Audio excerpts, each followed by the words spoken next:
Learning in Germany. And we are ready to host a very inspiring session. So I want here with me my partner in crime, Cristina Petracchi, the leader of the FAO e-Learning Academy, to kick off this new journey. Cristina, I leave the stage to you. Thank you, Sarah. Thank you very much. We are actually extremely pleased to be the co-organizers of this global event, together with our partner of excellence, Future Food Institute, to celebrate together with you today the 51st anniversary of the United Nations Earth Day. As you know, the overall goal of this marathon is to offer a space of dialogue in order to voice concerns and challenges, but also to share and exchange experiences, exchange good practices, exchange methodologies and technologies on sustainability and for sustainability. So without further ado, I would like to give the floor to our distinguished guests. And we are delighted today to have with us Gerda Verburg, who is the United Nations Assistant Secretary General and also the coordinator of the Scaling Up Nutrition Movement of the United Nations. So Gerda, thank you very much for joining us today. Gerda, the floor is yours. You have about 5 minutes. Thank you very much, Cristina, and thank you all, and listeners or participants, most welcome. I know what it means to run a marathon, but sitting through or participating in a Food for Earth marathon is something different, and we need to make it as attractive and interactive as possible. My name is Gerda Verburg. I'm the coordinator of the Scaling Up Nutrition Movement, that is owned by 63 countries all over the world, and where governments, together with different stakeholders, are the owner of a better nutrition agenda. Because nutrition, better nutrition is a matter of political will, so the government needs to be in the driving seat, but working together between departments and with all stakeholders. Civil society, private sector, UN organizations, and donors and investors. Why do I say this? Because I admire so much your initiative, Food for the Earth, to celebrate the 51st anniversary of the UN Earth Day on the 22nd of April. Congratulations. But also congratulations for the choice to bring together life on Earth and food systems, because the earth and a healthy earth is the foundation for life in general. And healthy food and nutrition is the foundation for a healthy life, starting with children, of course, but throughout the whole lifespan. Healthy food, good nutrition is really the foundation for the physical development as well as for the cognitive development. People who are healthy, but also who can develop their cognitive talents, are better at school, are better doing when it comes to gaining income, are escaping poverty, and are able to find smart solutions. And that is what we need if we want to have a better future. So what is the opportunity here? The opportunity is that for the Food Systems Summit that will be hosted by the Secretary General of the UN in September, all actors come together to work together on two things: producing food that is healthy and nutrition, and of course safe, but do it in a better way, and in a way that is also respecting our planetary needs. So it's also serving our planet health by doing it climate smart, by having circular economy on resources, by more biodiversity. And right now, all the organizations are siloed and are doing their own negotiation, putting their own perspective front and center. And what is needed is to break down their siloed approach and come together to focus on solutions for people and solutions for the planet. That is what is needed. It can be done because it's our experience in 63 countries that people are not used to come to the table with people from a different background. But I know how sweet it is if you can come to concrete actions, work together, build trust, and celebrate success at all levels: community level, city level, rural level, country level, and global level. Let's not forget, solutions grow bottom up. And when we talk about Earth, it is like growing tomatoes, or like growing rice or maize or potatoes. And if you see it growing and you can harvest it, you're the proudest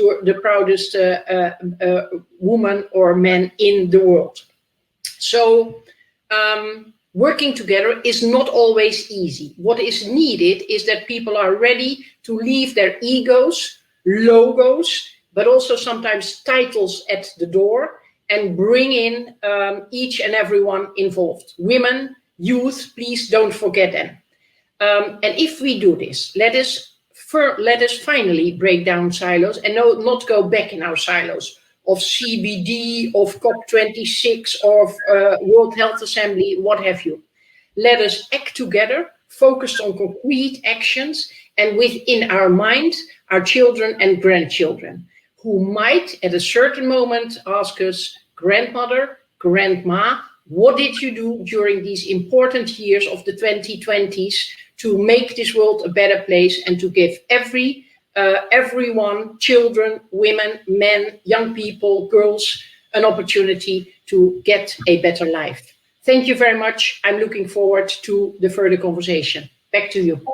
Thank you very much, Gerda, for highlighting the linkages between health, nutrition, and sustainability, and also the importance of collaboration. Thank you. We are today also very honored to have with us Beth Bechdel, who is the Deputy Director General of the Food and Agriculture Organization of the United Nations.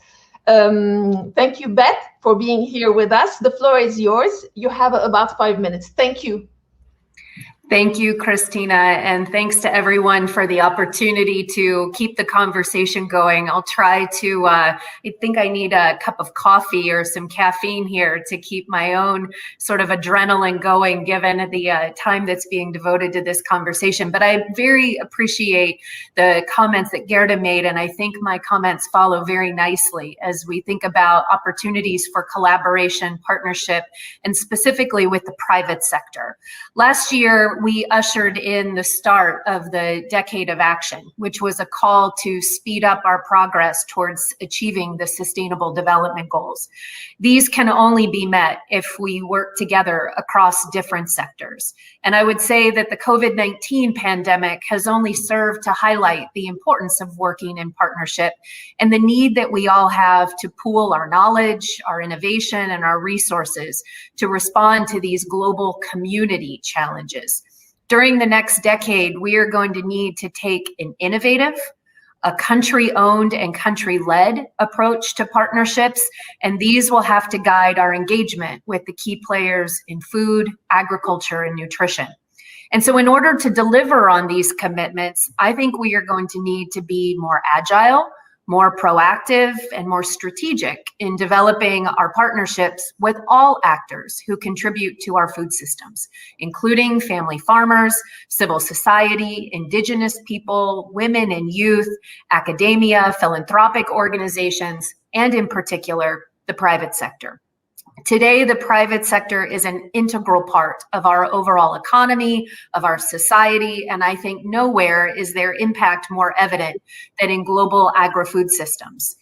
The food systems are poised to help us meet some of the world's biggest challenges, from providing a growing population with affordable, accessible, and nutritious food to dealing with the already stark impacts of climate change and addressing other environmental concerns, and clearly tackling emerging threats from pests and diseases. The private sector can play a decisive role in helping to close key financing gaps that do impede the achievement of the SDGs. Full achievement is estimated to actually require investments of around 3.5 trillion US dollars per year. Let me say that again. 3.5 trillion US dollars per year needed annually for us to get to 2030 full SDG achievement. Of this amount, current development assistance that oftentimes comes from member countries of the UN, of national governments, can probably provide less than 5% of that annual amount. This means that the majority of investments and financing in the coming years will need to come from the private sector. Agricultural and rural non-farm development is going to require greater levels of private sector investment. And for FAO, this means a shift in the way we think about engagement with the private sector, moving from funding to now financing. Access to data and technology is just one more area where the private sector can make an important contribution to our collective work. Over the past year, we have seen just how critical access to data has been in helping countries safeguard food, agriculture, and livelihoods from emerging threats, whether that be fall armyworm or desert locusts, or the economic consequences even of the global pandemic. Engaging with the private sector in this particular area gives us the opportunity to generate even more real-time knowledge, data, market intelligence, and best practices. FAO just in the last few months has adopted a new private sector engagement strategy. It's a roadmap for how we will work going forward to make transformative change and bring innovation with private sector partners. It lays out an approach to make us more agile, more proactive, and a more strategic organization in developing these partnerships. It broadens the areas of possible engagement and also increases the SDG aligned requirements of this type of engagement. The new strategy also very importantly recognizes farmers, including small scale and family farmers, and their farmer organizations as important constituents, not only as private sector entities and agents of change, but also as beneficiaries of private sector engagement. We have heard from the private sector that they value FAO and others like us as an honest broker of multidisciplinary alliances. As an independent, objective, and neutral knowledge facilitator, we help build connections between governments and the private sector, but also with the financial sector, cooperatives, and academia. Finally, FAO is a provider of globally recognized norms and standards, which can help private sector businesses align themselves better with the SDGs, with the capacity to plan, to develop, measure, and communicate on the impacts of their operations in the agri-food system. We have no time to waste if we are to achieve the SDGs by 2030. And we know that working with the private sector to accelerate our shared ambitions for tomorrow's agriculture, food security, nutrition, rural development, and the sustainable use of natural resources is an absolute. I'm excited to be part of all of the ongoing conversations because what's happening today with this very session is we are very much committing ourselves to joint, coherent, and decisive action. And that's needed now more than ever. Thank you. Thank you. Thank you very, very much, Beth, for your insights on the importance of engaging with the private sector in the transformation that we want to see food systems towards sustainability.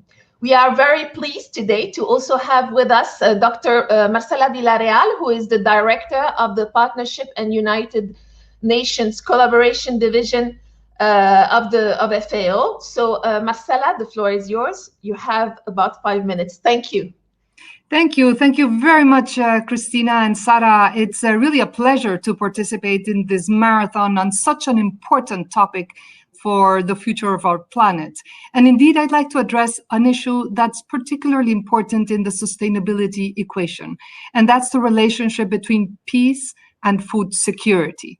Let us start with the food system, World Food System. This is the year of the food system.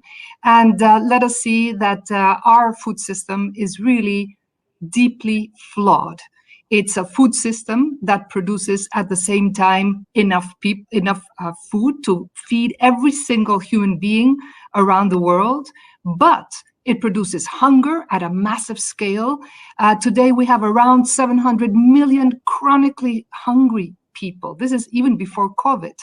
And out of these, around 135 million in acute hunger situation, that's crisis, emergency, or even worse. And at the same time, we have obesity and overweight, which are not only widespread, but they're also increasing. And in some regions, they're increasing even faster than hunger, like in Latin America. So why is it that this food system is producing so many hungry people in a world that produces enough food? Well, the main reasons are climate change, economic downturn, including for COVID, and here we will see a huge increase, unfortunately, in the number of hungry people due to COVID, and of course, conflict. Conflict is a major issue around hunger, and this is why SDG 2 on elimination of hunger is so closely related with SDG 16 on peace. Peace is essential for the whole of the development agenda. There is no sustainable development without peace, but there is no peace without sustainable development. And this is exactly the same case for food security. There is no food security without peace. There is no peace without food security. If we look at the world situation right now, we will see that those places where we have acute food insecurity, 135 million suffering it, the vast majority is due to conflict, 77 million, due to conflict. We know that conflict causes hunger. We also know that hunger may cause conflict, but not always, thankfully so. There's a very high correlation between conflict and other development variables. Of course, maternal mortality, of course, child mortality. And we know that sadly, the first to die from hunger, from starvation, sadly, are children. There's also access to natural resources like land, like water, which can cause conflict, and very specifically weather events. At FAO, our data show that the incidence of conflict increases in certain areas of the world during periods of drought. And drought itself is also a cause of food insecurity. If we look at the world, we have hunger hotspots, the 10 worst places of hunger in the whole world, and most of them are due to conflict. In particular, Yemen, where 53% of the whole population of the country is in a situation of acute food insecurity, emergency, crisis, or even worse. And the same is true with South Sudan, where the number is 61% of the population is in these conditions. This is why FAO launched the Nobel Peace Laureates Alliance for Food Security, where we have more than 12 Nobel laureates and who are helping us to address this relationship between peace and food security. Wherever we have interventions of food security, we should take into account peace and likewise.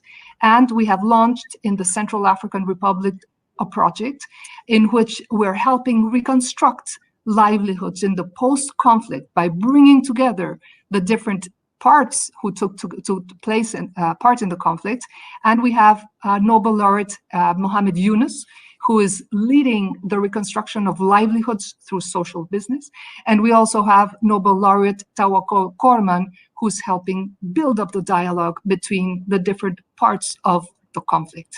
In conclusion, peace needs to take into account food security, and food security interventions need to ensure that the conditions for peace are there. Thank you so much. Highlighting the relationship between natural resources, peace, food security, and sustainability. Thank you very much. We also have with us today Professor Sumantra Ray and his colleague Elena Trigueiro from the NNEED Pro Global Network on Nutrition and Health. Sumantra, the floor is yours. You have, together with Elena, about 10 minutes. Thank you very much. Thank you very much, Christina. If I could just switch to our slides. So firstly, huge thanks to the Future Food Institute, FAO, and also Germany for hosting us today. I'm Shimon Ray from the NEDPRO Global Center for Nutrition and Health, along with my colleague Elena. I'm based in Cambridge, Elena in Portugal, and this digital era is testament to how we can break down borders and share knowledge freely. So just to let you know our role, we're an independent research organization and think tank working across 6 continents through 12 regional networks. We're delighted to be in partnership with the FAO e-learning academy, and our principal role is really to develop adaptable and scalable educational models, particularly thinking about nutrition in health systems. But over the past 5 years, we have actually done quite a lot of thinking about food systems and also sustainability. And today we're going to share a few snippets from that domain. So this stepladder that you see is really very poignant, because as representatives of the health sector, we're often very focused on the upper rungs of this stepladder, where we look at the interactions between dietary choices, nutritional status, and health. But really, over the past few years, as the different decades, the UN decade of nutrition, as well as the decade of family farming, have been juxtaposed, we've been thinking much more upstream about food production, nutrient quality, and the food environment, and really surrounding each one of these steps, the role of sustainability. So just to share a couple of snippets from the research that we do. So one particular piece is the Tigris program, which gives us a case study from the University of Cambridge. We've been working for about 4 years now on different flagship projects, particularly in the Indian region, looking at connecting those different rungs of the stepladder, going from food production through food environment to food choices and health. And here you can see a number of different flagship initiatives, which are all interrelated and overlapping. So thinking about agrarian trajectories, how to enhance crop sciences biologically, deal with some of the effects of climate change, look at supply chains. And we've also, I would say, had an opportunity to look at supply chains in the wake of the pandemic. And then finally, thinking about bringing different E's together, education, empowerment, and entrepreneurship, to think about how we can create micro models that are adaptable and scalable for nutrition and health. So one such micro model that we have piloted successfully and evaluated is a mobile teaching kitchen initiative, which in fact looks at all of the elements of targeting underserved and marginalized communities, those facing acute on chronic food and nutrition insecurity, in the context of creating micro supply chains that actually lead to empowering some of the most marginalized people in our society to become culinary health educators who can deliver nutrition education in a way that not only brings economic benefit, but also spreads awareness around health and sustainability. And when we think of sustainability in this model, it's both environmental and economic. This is mapped to the 5 steps of the SOFI food systems transformation, because it looks at dynamic situations, it looks at cost, urgent needs. It also looks at bottom-up innovation in conjunction with top-down policy, and collects data around adherence and impact. It follows the see one, do one, teach one model, which has huge potential for training small numbers of champions who then have an impact on tens of thousands of members of society through a very lean, disruptive innovation approach. And one of the things we find here is that literacy is not necessarily well correlated with awareness around health, nutrition, and sustainability, but using practical approaches such as food sourcing, cooking skills, and micro-enterprise improves the mentalizing skills and cognitive flexibility of communities, and actually has an upwardly mobile impact, empowering marginalized communities to not only have an effect on their own echelon of society, but also being upwardly mobile. We recently launched a mobile teaching kitchen cookbook that brings all of this together, and you can use the QR code to look at this from our Cambridge University Science Festival event. And those are some of the champions that you see on the slide, who just a few years ago were some of the most marginalized individuals living in mainly refugee-centric slums in eastern India. The WHO and FAO have come together wonderfully in order to actually cement this at the high level, defining approaches to healthy diets. And there's a landmark publication by Anna Lati, Francesca Branca and colleagues, which gives high-level guidance to support bottom-up innovations such as the one I spoke about.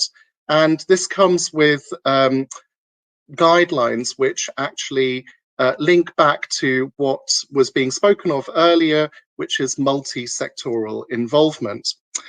We co-own BMJ Nutrition, and we too have put together a special collection to curate evidence on diet sustainability and climate change. And I'm going to hand over to my colleague Elena to talk a little bit about the evidence that is accruing in this space.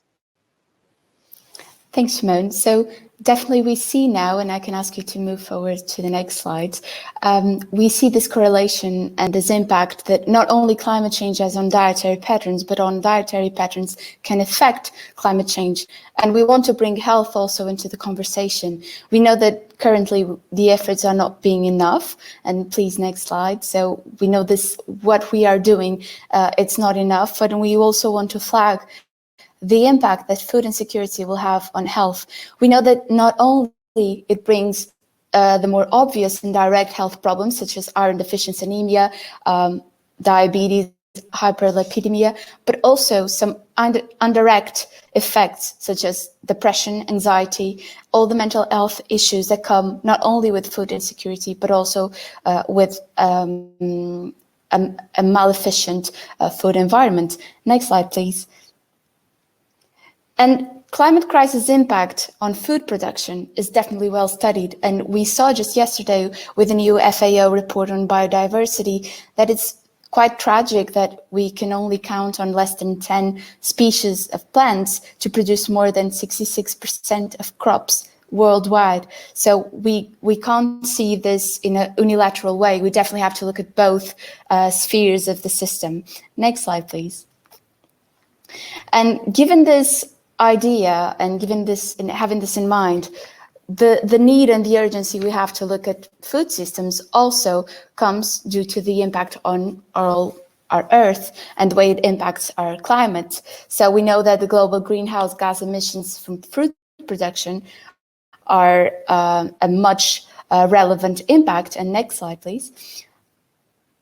And we know that also the way that we use the land and the way we treat the land in relation to these crops will also have a huge impact. I now ask Professor Ray to move on, and we see that how can we easily and effectively treat this? We want to provide sustainable and healthy diets. How could we do that? Well, we know that healthy diets are higher in plant-based foods, fresh fruits, vegetables, legumes, but this also has to be sustainable economically for the families and for the people.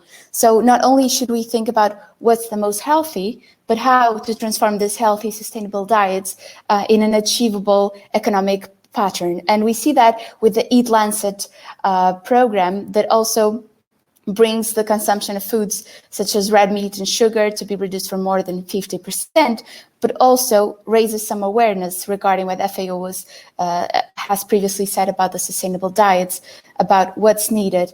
And we need that efficiency and that equity because we currently live in a global pandemic of climate change, obesity, and undernutrition. So we know that how those three factors affect not only the public, the food industry, the producers, but also our health. So this reciprocal relationship between sustainable diets and security must bring also a health and consideration. So we thank you. We hope you stay safe and informed and definitely connected. Thank you.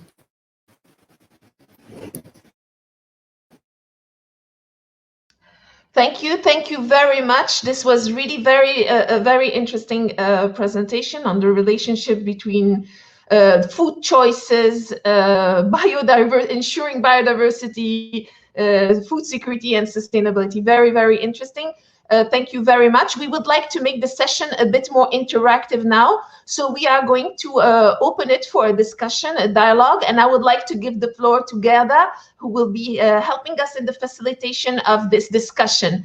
So Gerda, you heard all the presentations. The floor is yours. Let's open the discussion. Right. Thank you, Christina, and thank you to all colleagues who have presented, have made their pitch.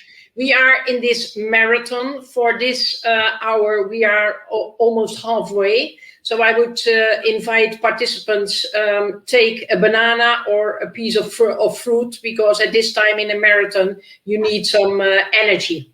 But let me go to all the participants here. I have some questions for you, and I hope that you will be to the point in answering. Otherwise, I'm happy to interrupt you on behalf of the participants. So be spot on your answers. The first question is for Bertol. You discussed about how to work together with the private sector in a different way. And you were talking, we need to go from funding to financing. Can you explain exactly the how? And a second question is how to avoid conflict of interest there. Over to you, Beth.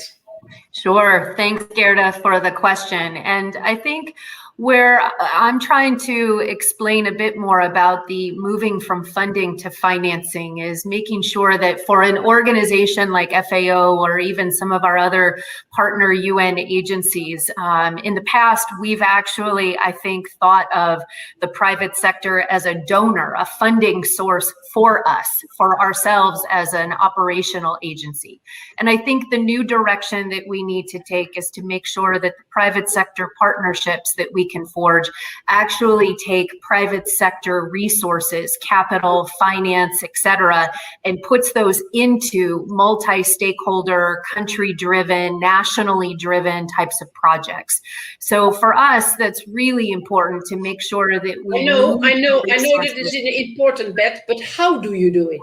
I'm asking the how, because we all want to learn how to involve the big capital of the private sector. Well, I mean, so first, Gerda, I mean, it goes back to the very beginning, which I think is something that all of us are trying to learn, which is how do we find these common interests between organizations like ours and the private sector? And frankly, we're behind on that. So the how isn't yet even so much about the instruments or the modalities.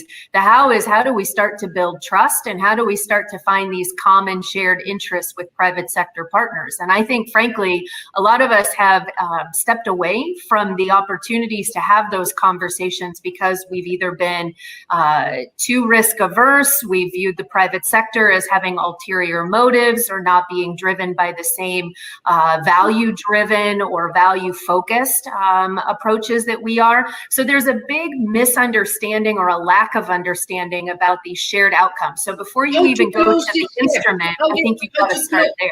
Beth, how to close this gap between civil society who comes in and says, no business here, because otherwise we have the logo very soon of one of the big food companies or beverage companies aligned with FAO, and this is conflict of interest. How do you get the conversation going? Yeah, well, so first of all, you've got to put all the partners in the room together. I think and I think that's possible. I don't think that is something that is unachievable. I think it's actually something we've avoided. I think many of us have thought about our constituencies and our audiences in very siloed, very categorized types of demographics. And I think now more than ever, and I think the Food Systems Summit is an opportunity to materialize that.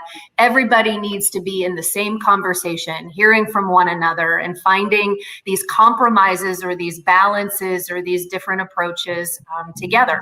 I think for us, we have to go from being risk averse to being risk conscious. We have, as an organization, been so averse to these kinds of different new partnerships, and it's about protecting reputation and integrity and neutrality, but we need to be more conscious of the risk and use common sense and try to find these balanced approaches as opposed to just being averse to risk itself.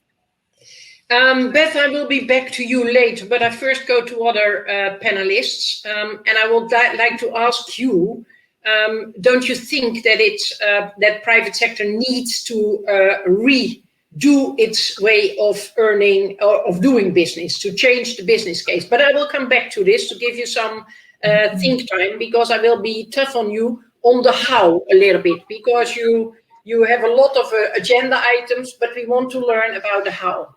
Marcella, you will be invited. You talked rightly about the connection between peace and food security. And you are so right there. But now you are invited to address the Security Council in New York. And there are many places of conflict. And they want to have from you 3 concrete recommendations on how to build peace and stability hand in hand with food security in some conflict areas. I don't go to Yemen straight or to another place, but what are the 3 concrete recommendations that you would recommend the Security Council to embed in every attempt to create peace and stability? Thank you, Gerda. It's a really important question. So first of all is listening to the parties. Understanding the cause of the conflict, and if the conflict is, for example, natural resource based, then we do have a number of instruments, international instruments that help us. And Gerda, you know more than others around the instruments produced by the Committee on Food Security, including the voluntary guidelines on the responsible governance of the tenure of land, fisheries, and forestry, which addresses very specifically conflicts around natural resources, land, but all water, but others too. So here we have an international instrument approved by member countries and private sector and civil society that helps us address very precisely conflict around natural resources. So we have an already legitimate international instruments to address conflicts that are caused by natural resources. Now, if they're caused by other kind of geopolitical issues, dialogue. In FAO, we are absolutely for dialogue, but because it's by listening to each other with respect, understanding each other's point of view, that we are able to create common ground. So sometimes it will not happen because there are other interests in place. But many times around conflict, we can create that common ground just by putting issues on the table. And what better place than FAO as a neutral organization where the different parties, the different parts of society can come and talk to each other. So those would be my suggestions. Very good. Then you get the response from the Security Council and say, but we invest already so much in the humanitarian support, and now FAO come and tells us how. There are so many conflicts over everywhere. Do we need to give more money to World Food Program or what? Where does FAO come in? Well, of course, you need to give more money to the World Food Program, because if not, there are people who are starving. While we speak, there are people who are starving. And if the World Food Program were not there, they would probably not even live. So yes, you need to do that. On the other hand, you need to come to places like FAO, who is looking at the more structural issues, like, for example, drought How do you address drought? Drought, as I said earlier, drought causes conflict in some regions. We know that during drought bouts or reduced rainfall, like for example in Rwanda, if you look at the conflict in Rwanda over the years, you will see that it is in times of drought or decreased rainfall where you have had bouts of conflict. Right? So here again, we need to have the investment in place to address these issues that are underlying factors for conflict. So invest in irrigation, invest in what is needed to ensure that these structural factors will not be impacting on your food security, and there you will probably be also avoiding conflict. Yeah. Most members of the Security Council will nod at you and will agree with you. But there is one who tells you, gosh, there is so much humanitarian help and so help already and so much. Why don't you humanitarians and development partners do not work better together?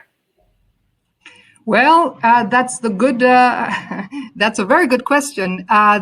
We do try to work in the Security Council. We do try to work together, and those linkages between humanitarian and development are fundamental to address conflict, to address the day-to-day.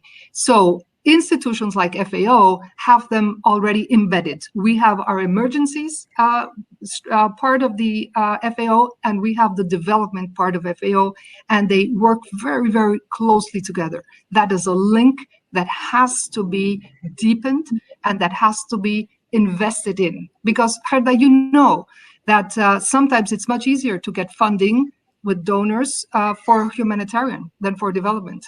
But if you don't do it together, you risk being in the same situation again down the road, few years down the road. So invest in those linkages between humanitarian and development. Thank you very much. It was very helpful for the Security Council, and hopefully also for the participants. I go to Sumanta and Elena. I have questions for both of you. First of all, what I notice is that Marcella is talking about food security, and Beth was also very often talking about food security. Now, many ministers of agriculture and food security talk about food security, and they think calories.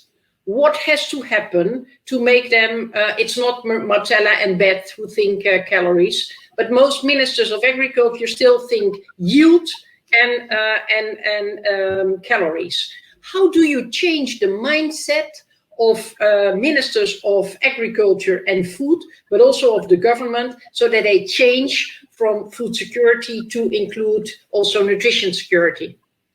So, no, thank you very much for the question, and thank you for asking the so what questions, which reminds me of my own doctoral viva, which was many years ago, but here we're all in it together. And I think that when I think about the similarities and differences between food and nutrition insecurity, if I may use that term, I think that one of the striking things that we often find, and we found in our research in India that started around the time of the 2015 World Congress of Public Health, is that all of the communities that we're studying where there is actually stunting in children, severe micronutrient deficiencies, and a number of other forms of malnutrition, that when we actually did a hunger scale on all of those people, their hunger scores were close to 0.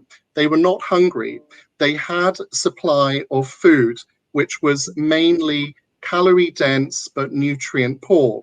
Now, how we would convey that to policymakers, I think, is really through data and evaluation, and really bringing evidence to the forefront in the form of living case studies, which not only talk about the problem, but also propose the solution. Okay, there we go. Because I need to interrupt you, because data do not convince policymakers. there is so much data and there is so much confusion about data. You have this kind of data, somebody else, etc. And then a decision maker says, well, where is my political business case? No, absolutely. Why So should data, I? no, you're right to ask that question, because data on its own means very little if it's not brought to life in the form of action-orientated intelligence. So what we would do is really pull together case studies which show the economic and political benefits of addressing these problems. And if we think about the step ladder which we described in terms of food production, food supply, and then in the upper rungs going to nutrition and health, very often the drivers in the upstream elements, food production and food supply, are political and economic. And so we need to find ways of utilizing data and intelligence to address the pain points that particularly people are trying to address at a political and economic level. So this requires... Sumanta, I come back to you. And in a situation where you have sitting in one room, the Minister of Finance, the Minister of Health, the Minister of Agriculture and Food, and the Minister of Economic Development. They give you a 2-minute pitch to make the case for why investing in nutrition is of importance of that country and for the government. But I come back to you, think about it. I first want to go to Elena. Elena, you said something interesting. How to create sustainable food systems that are healthy and economically sustainable. Can you give us 1 or 2 examples of where you did it in such a way that it was owned by the people themselves and was driven forward, is still there, without any financing from outside? Well, definitely, I think the case study we have in the Mobile Teaching Kitchen is a micro-enterprise model that I think has a great impact in the local community, because we have a short food chain with local provided foods and products, and women develop their own micro-enterprising skills and nutrition skills, because they don't provide just the food, they also provide a nutrition education. So I think that more than giving fish is teaching people how to fish themselves. And I think here we see the impact of this enterprises and these actions. And also because sometimes I feel that the guidelines themselves are great, but if we want global guidelines, we must be cultural and economically sensible to the struggles that these populations will face. So I think that here, the way that these populations will struggle or not to get the needed nutrition scores they want is something very important. And can you give us 1 or 2 examples of where this happened and where these kind of initiatives also were brought to scale? Because success is breeding more success. Definitely, and I think that this sort of model we're trying to implement in other countries. So adjusting the circumstances and according to the environment and the different populations we have. So we are working in expanding this into South America, for example, and other countries. But definitely also we see that in some slow food and short chain food system movements in different councils across other countries. So I think that more than I think I'm very keen on acting locally to scale up globally and to have a global impact. Sometimes when we adjust the guidelines and the recommendations to a local point of view, I think it can definitely have an impact also in that local community. Very good. And who's the owner? Who's owning this kitchen project? Mainly, NetPro invested in the first way, and also Professor can talk a little bit more about that. But more than that is we had the financing and donations from people, but now it's a self-sustainable model. So we want that model to keep itself and to go for itself with the help of these mothers who are actively working And now they just started working again after the COVID-19 pandemic hit, and they restarted this week. So it's great to see things moving by itself in a systematic way that can help these women. Very good. Thank you very much. I go back to... sorry, Gerda, sorry. Before you go to the second round, can I ask you a question? You're asking us such a lot of interesting questions, but I want to ask you one. Yes, please. One of our recent reports in FAO shows that there's around 3 billion people around the world who cannot afford a healthy diet. And therefore, I want to know, what is the Sun Movement doing to address this issue? Because we all want better nutrition, but what exactly can be done to address this issue that healthy food is more expensive than fast food or otherwise processed food? Yeah, excellent question. I would have asked this question to Beth, but I think this is one of the questions that need to be addressed by the Food Systems Summit. And there are two ways. I think the business case of private sector need to change, but I will ask the question to Beth first, and then maybe go into it myself later on if we have time. But we also need to rethink about what is the poverty line, because now a healthy diet is not included, and we need it now in order to give people the opportunity to make the selection, because it's a fact that a healthy diet is more expensive than a calorie rich diet. But the other way is that we need to do something, and this is with incentives and taxes that a government has to do. Incentives for producing more fruit, more vegetable, making it better, more available, etc. And by taxes on the things we don't like. The very fat trend, the fat, the salt, the sugar, and what have you. But then, if we think about taxes, we need to make sure that the revenues are looped back to support better, healthier food availability and more nutrition awareness. So it is a system in itself to change this, but it is brought to the table in almost every country where the Sun Movement is at the table of the food systems dialogues, and that is where it needs to be dealt with. And developed countries who are able to deal with the private sector need to support developing countries who do not know how to deal with multinational companies, to make sure you are in this country, you are an entrepreneur here, you're making a profit here in this country. What is your contribution to make our society healthier and to also safeguard our earth and our climate and our natural resources? So Gerda, are you finding private sector actors who are beginning to embrace that approach? Yeah. Are you finding that there's a willingness and an openness from? Sure. Can you talk about that just a little bit? Give a couple of examples. You mean me? I was asking you. Well, I flipped it on you. But I'm happy to explain a little bit. What if you look at the business case of many companies right now? They have a business case where they serve their clients, where they serve their investors, and where they are making a profit.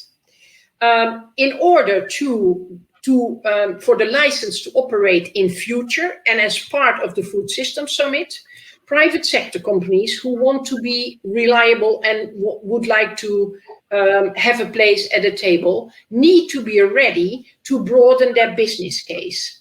To broaden their business case up to serving clients, of course, serving their workforce, making sure that there is workforce nutrition, decent maternity leave, breastfeeding opportunities, decent healthcare and education for the families of their workforce.